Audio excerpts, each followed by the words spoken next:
নমস্কার, আমি জ্যোতিষী শ্রী গৌর ভট্টাচার্য। হ্যাঁ, থাম্বনেলে ঠিকই পড়েছেন যে মেষ রাশির জাতক বা জাতিকাদের জন্য এই জুলাই মাসে এই শেষ 20 দিনের মধ্যে এই তিনটে ঘটনা ঘটবেই ঘটবে।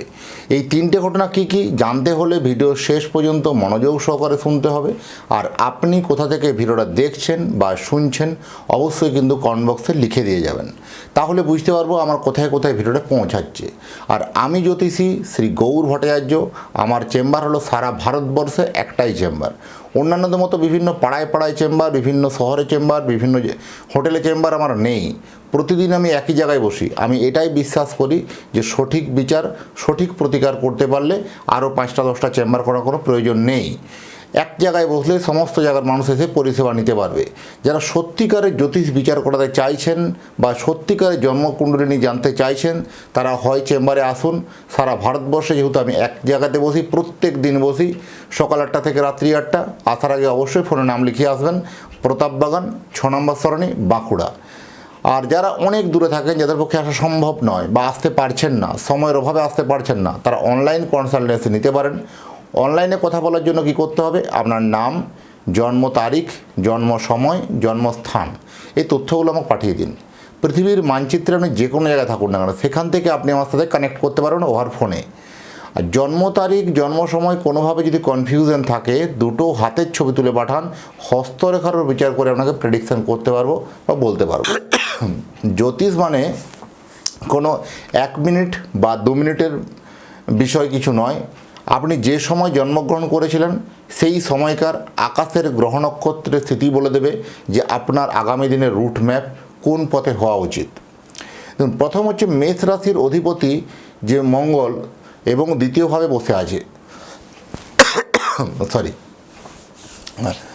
মেষ রাশির অধিপতি মঙ্গল সে দ্বিতীয়ভাবে বসে আছে এবং সেই দ্বিতীয় ভাবটা হচ্ছে অর্থভাগ্য।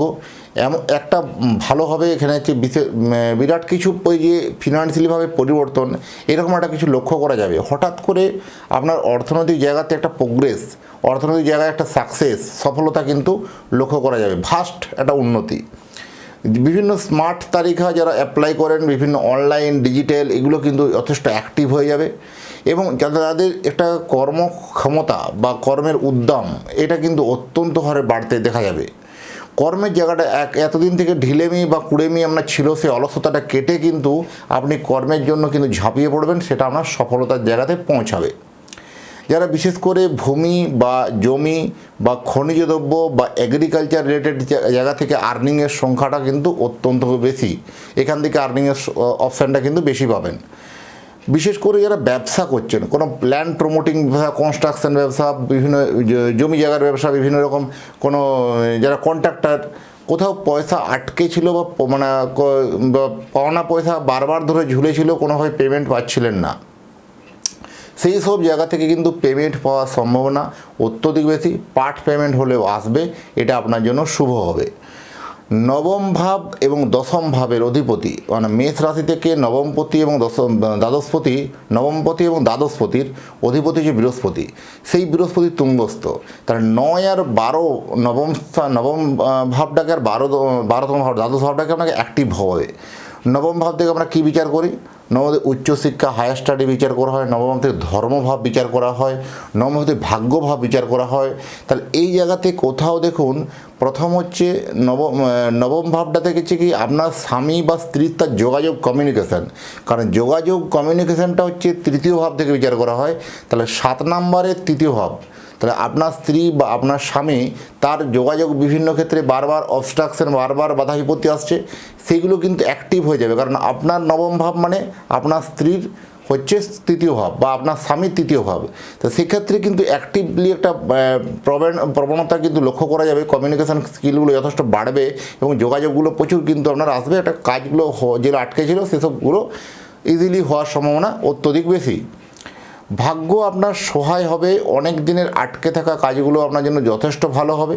কারণ একটা ছোটোখাটো কারণ বিষয় নিয়ে কাজগুলো পেন্ডিং হয়েছিল, সেটা কিন্তু আপনার সাকসেসফুল হতে চলেছে। যারা বিদেশ যাত্রা যাওয়ার প্ল্যানিং করছিলেন তারা পেপার রিলেটেড প্রবলেমগুলো আপনি সেরে ফেলুন। আপনার বিদেশ ভ্রমণ হচ্ছে বা শিক্ষার জন্য যদি কোনো জায়গায় যাচ্ছেন হায়ার স্টাডি করতে বিদেশে, সেটাও কিন্তু পজিটিভ হবে।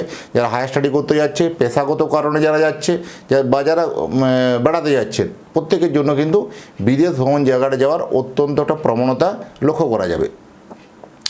খুব কাছের মানুষের থেকে আপনি প্রতারিত হতে পারেন, এটা আপনাকে একটু ভালো করে অ্যাক্টিভলি থাকতে হবে। কারণ কোথাও দেখবেন আপনার খুব কাছের, সেই কাছের মানুষকে আপনি কোথাও দেখবেন একটা ভুল বোঝাবুঝি হওয়া, মিসআন্ডারস্ট্যান্ডিং হওয়া, বা কোথাও আপনার চোখে একটা ধরা পড়া যে এই লোকটা আমাকে এতদিন থেকে ঠকাচ্ছিল, বা এই ব্যক্তি আমাকে এতদিন থেকে কিছু অন্তরাল রেখেছিল।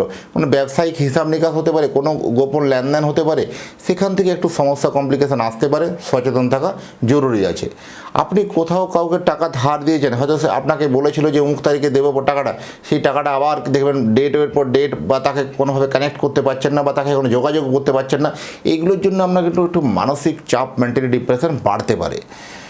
একাদশে রাহু শেষ কর্ম জায়গাতে বা শেষ মুহূর্তে একটা বাধা বিপত্তি অবস্ট্রাকশন আসতে পারে। তাহলে তার কি সুরাহা আছে, তার জন্মছক দেখে বিচার বিবেচনা হবে। তবে কিন্তু শেষ শুভ মুহূর্ত বা শেষ হাসিটা আপনি হাসবেন, কারণ আপনার যে এই যে রাশিগত বা গ্রহগত যে পজিশন আপনার রাশি সাপেক্ষে, তো আপনার জীবনে সুখ শান্তি স্বাচ্ছন্দ্য ফিরে এলেও অনেক মানুষকে বলতে শোনা যায় আমিও তো মেষ রাশি, আমার তো এটা মিলছে না। হ্যাঁ, এই প্রশ্নটা আমারও তো, যে আপনার কেন মিলছে না, সেম প্রশ্ন আমি করছি আপনাকে, কেন মিলছে না? কারণ এই যে গ্রহরাজরা আপনার স্থান পরিবর্তন করছে, এটা তো সত্য কথা। তাহলে এই সত্য কথার পরিপ্রেক্ষিতে আপনার মেষ রাশি এটাও সত্য কথা, তা আপনার জন্য প্রোঅ্যাক্টিভ মিলছে না কেন, বা এই ঘটনাগুলো আপনার অ্যাক্টিভলি হচ্ছে না কেন? তাহলে সেক্ষেত্রে আপনার জন্মছককে বাকি গ্রহদের পজিশন দেখেই নির্ণয় করা উচিত কি স্টেপ, নেক্সট পদক্ষেপ কি নিতে হবে। আর আপনি যদি চাইছেন যে আপনার সন্তানের জন্য একটা জন্ম কুণ্ডলী বানাতে, আপনার সন্তানের নাম, জন্ম তারিখ, জন্ম সময়, জন্মস্থান, এই তথ্যগুলো আপনি পাঠিয়ে দিন পৃথিবীর মানচিত্রে। আপনি যে কোনো জায়গায় থাকুন না কেন, সেখান থেকে বসে আপনার সন্তানের জন্মকুণ্ডলী আপনার বাড়িতে বাই পোস্টে আমি পাঠিয়ে দেবো। এবং সুন্দর করে কুষ্টি বানিয়ে, কুষ্টি তৈরি করে ডিটেলস আপনার অ্যাড্রেসে বাই পোস্ট করে পাঠাবো। যাই হোক, এতক্ষণ ধরে অধীর আগ্রহে যারা অপেক্ষা করছেন, বা যারা শুনছেন, বা যারা দেখছেন, তাদেরকে এবং তাদের পরিবারের প্রতি মঙ্গল কামনা করে আজকের অনুষ্ঠানটাকে এখানে শেষ করব। ভালো থাকবেন। যারা এখনও চ্যানেলটা আমার সাবস্ক্রাইব করেনি, দয়া করে সাবস্ক্রাইব করুন। এবং যারা ফেসবুক থেকে দেখছেন, পেজটা একটু শেয়ার অবশ্যই চাই, ফলো অবশ্যই করতে হবে। আর আপনাদের এই ভালোবাসা বা এইভাবে কিন্তু গুটি গুটি পায়ে অনেকটা দূর পথ এগিয়ে এসেছি। আপনারা এইবারে সহযোগিতা করতে থাকুন। নিশ্চয়ই আপনাদের আরও নেক্সট মাইল ফলক 100কে খুব তাড়াতাড়ি যেন করতে পারি, আপনাদের সহযোগিতা একান্ত কামনা করি। নমস্কার।